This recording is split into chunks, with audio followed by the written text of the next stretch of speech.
Hello guys, welcome back to my channel reason art by Shruti. मेरा नाम श्रुति है और मैं एक रेज़न आर्टिस्ट हूँ। तो आज मैं आप लोगों को इंगेजमेंट प्लैटर बनाना सिखाऊंगी। उसके लिए हमें 10 इंच मोल्ड चाहिए। मैंने इरेगुलर शेप मोल्ड लिया है और रिंग बेस मोल्ड भी।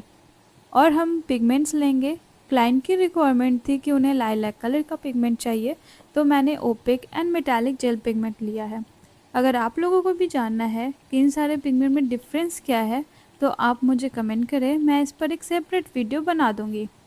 और मैंने रेजिन पहले से ही मिक्स करके रखा है। मैंने 3:1 रेशियो में रेजिन लिया है।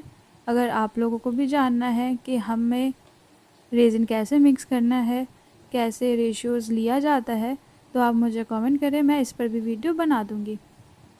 अब मैं अपने पिगमेंट को रेजिन में मिक्स करूंगी। तो हमें ये बात ध्यान रखना है कि रेजिन में मिक्स करते पहले आपको पिगमेंट को अच्छे से मिक्स करना है, ताकि सारे लेयर पिगमेंट्स के अच्छे से मिक्स हो जाए। फिर हम उसे रेजिन में मिक्स करेंगे तो वो कम्प्लीटली और यूनिफॉर्म मिक्स होगा। हमें 2 से 3 मिनट तक रेजिन में मिक्स करना है कि कोई भी लम्ब्स पिगमेंट्स के ना बचे और हमारा जो रेजिन है एकदम क्लियरली मिक्स हो जाए पिगमेंट उसमें। हम उसमें ओपेक पिगमेंट के बाद मेटालिक पिगमेंट भी डालेंगे, जिससे हमारे जो प्लैटर है उसमें थोड़ा सा शाइन आ जाए। और हमें ये बात बिल्कुल ध्यान रखनी है कि हम जो स्टिक को रेज़न में डालकर मिक्स करेंगे वही स्टिक हमें पिगमेंट में नहीं डालना है। अगर आप वही स्टिक पिगमेंट में डाल देते हैं तो इससे आपकी पिगमेंट ख़राब हो सकती है और रेज़न की वजह से वो सॉलिड भी बन सकती है।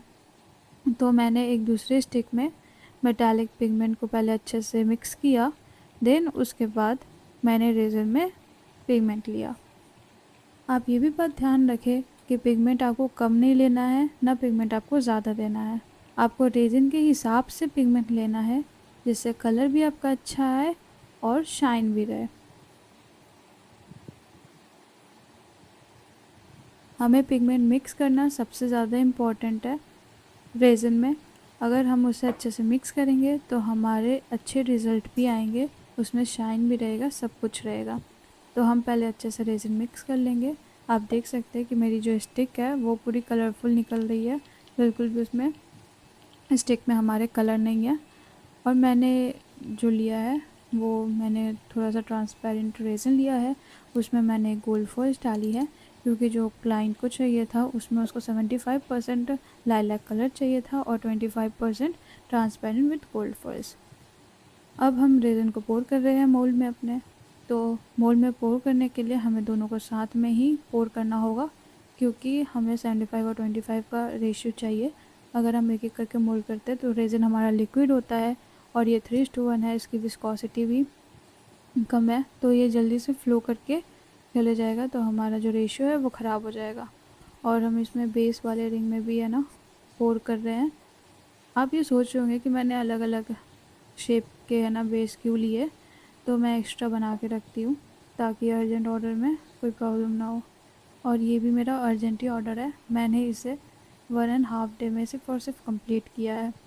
अगर आप भी ऐसा अर्जेंट ऑर्डर चाहते हैं कि आप भी इतनी जल्दी कंप्लीट कर सकें, तो आप मेरे से पूछ सकते हैं कमेंट में कि मैंने कैसे इसे कंप्लीट किया। वैसे मैंने इस वीडियो में तो सब चीज़ मैं आपको बताऊंगी ही, फिर भी। तो हम अच्छे से सारे रेज़न को अपने मोल्ड में फिल कर रहे हैं कि कोई भी जगह खाली ना बचे। और इस दोनों के जो भी लेयर है उसमें भी हम अच्छे से रेज़न को मिक्स कर रहे हैं कि हमारा जो दोनों लेयर है वो अच्छे से मिक्स हो जाए। मेरे साथ ये प्रॉब्लम हो रही थी कि मेरा जो रेज़न है वो बार बार राइट साइड ही जा रहा था सारा। लेवलिंग की प्रॉब्लम थी, तो मैंने नीचे आइसक्रीम स्टिक यूज़ किया। अगर आपको भी अगर ऐसी कुछ प्रॉब्लम आ रही है तो आप लेवलर भी यूज़ कर सकते हैं, या फिर आप मेरी तरह जुगाड़ भी कर सकते हैं आइसक्रीम स्टिक नीचे रख कर, तो उससे आपकी लेवल सही हो जाएगी। और मैं अभी सारे रेज़न में अपना अच्छे से पैटर्न बना रही हूँ, सोल पैटर्न, जो आपको कैमरे में थोड़ा कम विजिबल है, बट जिससे थोड़ा अच्छा हो। और हम बबल रिमूवर भी यूज़ कर रहे हैं कि हमारे प्रोडक्ट में कोई बबल्स ना रहे। तो मैं इसके लिए ब्लो टॉर्च यूज़ कर रही हूँ। अगर आप ब्लो टॉर्च भी यूज़ करना चाहते तो आप वो कर सकते हैं, नहीं तो आप बबल बस्टर आता है आइसोप्रोपाइल अल्कोहल, आप वो भी यूज़ कर सकते हैं। तो अब हम इसे रख देंगे अच्छे से ड्राई होने के लिए। तो आप देख सकते हैं 24 आवर्स हो गए हैं और ड्राई होने के बाद आप देख सकते हैं कि इसका ऐसा टेक्सचर आया है। ये कम्प्लीटली पूरे अच्छे तरीके से ड्राई हो चुका है।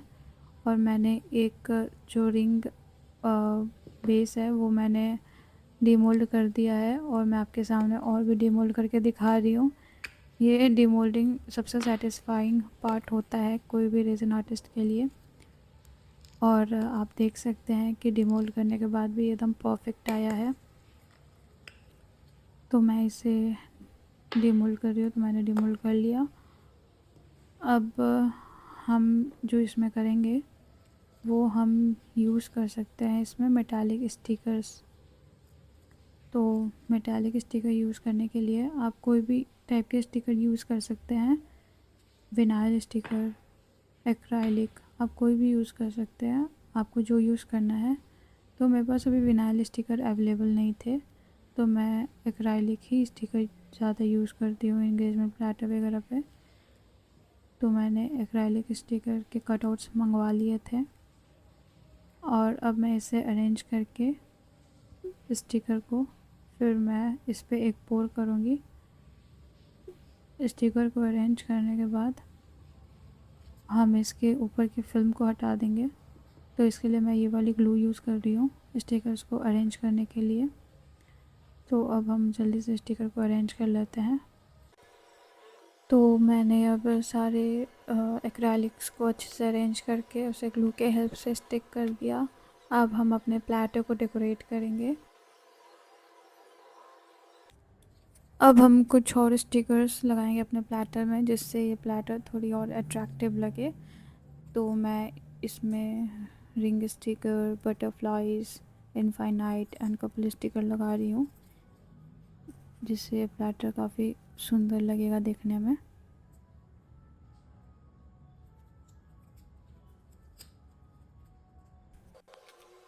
ये टोटली आपके और आपके क्लाइंट के ऊपर डिपेंड करता है कि आपको प्लेटर को कैसे बनाना है।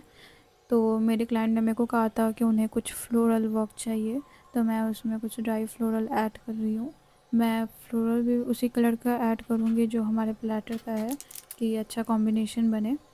तो अब हम अच्छे से फ्लावर ऐड करने के बाद इसमें मैं वापस से एक कोट करूँगी। मैं कोट 3:1 रेशियो रेजिन का ही कर रही हूँ। और ये फाइनल लेयर के बाद हमारा जो आर्टिकल है वो ड्राई होगा। उसके बाद ये 24 आवर्स के बाद ये हमारा रेडी हो जाएगा। तो चलिए देखते हैं अब 24 आवर्स के बाद क्या होता है। तो अब आप देख सकते हैं जो हमारा प्लेटर है वो एकदम अच्छे से ड्राई हो चुका है 24 आवर्स के बाद। शाइन भी बहुत अच्छी है, बबल्स भी नहीं है। तो अब हम इसे डिमोल्ड कर लेते हैं। एक चीज़ मैंने जो अपने वीडियो में नहीं दिखाई वो है ये बुके। ये बुके मैंने रात को लगाया, क्लाइंट का मैसेज आया था तब मैंने जाके बुके लगाया, तो मैं इसका वीडियो बनाना भूल गई। और उन्होंने कहा था कि उनको बुके में रिबन भी चाहिए, तो मैं अब इसमें रिबन अटैच कर रही हूँ। तो मैंने रिबन को ग्लू से स्टिक कर दिया और फिर मैं इसको बटरफ्लाई शेप देके इसको मैं रिबन बांध रही हूँ। अब उसके बाद जो रिंग बेस है वो हमें इसमें अटैच करना है। तो मैंने इसे रेजिन से नहीं, मैं इसे ग्लू से ही अटैच करूँगी कि बाद में अगर क्लाइंट चाहे तो वो उसे डिअटैच कर सकते हैं और फिर इसे रिंग प्लेटर को एज ये फ्रेम भी यूज़ कर सकते हैं फॉर लेटर यूज़। तो ये एक बहुत अच्छा तरीका है कि आप अपने इंगेजमेंट प्लेटर को यूज़ करें बाद भी, काम होने के बाद। ऐसा नहीं है कि ये आपका वेस्ट हो जाएगा, नहीं, बिल्कुल आप इसे एज अ शो पीस भी आप इसे यूज़ कर सकते हैं, जो कि बहुत एक अच्छी चीज़ है इस प्लेटर में। और अब हम सारे का बेस जो रेज़न का जो बेस होता है वो काफ़ी नुकीला हो जाता है, काफ़ी शार्प हो जाता है। तो अब हम इसे, है ना, बेस को एकदम सही कर रहे, क्लीन कर रहे बेस को। ये सबसे इम्पॉर्टेंट स्टेप है, क्योंकि अगर आप किसी को दीजिएगा, अगर उनके हाथ कट गया, क्योंकि ये काफ़ी शार्प होता है, हाथ कटने का भी डर रहता है, तो हमें ये बिल्कुल क्लीन करके ही देना है। तो हम पहले इसमें अपने रेज़न रिंग बेस को क्लीन कर रहे हैं, फिर हम अपने फ्रेम को क्लीन करेंगे। देन क्लीन करने के बाद हम इसे गोल्डन मार्कर से डेकोरेट करेंगे, जिससे इसकी एजेस और सुंदर लगे और खूबसूरती इसकी निखर के आए। गोल्डन मार्कर से डेकोरेट करने के बाद जो हमारे प्लेटर में शाइन आता है वो एक अलग टाइप का होता है, वो बहुत सुंदर लगता है देखने में। तो आप देख सकते हैं कि कितनी सुंदर लग रही है ये प्लेटर हमारी। तो फाइनली हमारा ये प्लेटर रेडी हो चुका है और ये बहुत प्यारा, बहुत प्रीटी लग रहा है। अगर आप चाहते हैं कि और भी मैं ऐसी वीडियो डालूं जिसमें मैं आपको फुल ट्यूटोरियल दूं कि कैसे है ना रेज़िन के आप आर्ट पीस बना सकते हैं, तो आप मेरे को कमेंट करें, मेरे चैनल को सब्सक्राइब करें, लाइक करें और मेरे वीडियो को शेयर करें, जिससे मेरे को मोटिवेट मिले कि हाँ मैं आगे और भी वीडियो बनाऊँ। और थैंक यू फॉर वॉचिंग। बहुत अच्छा लगा आप लोग मेरी वीडियो को देखें। Thank you so much.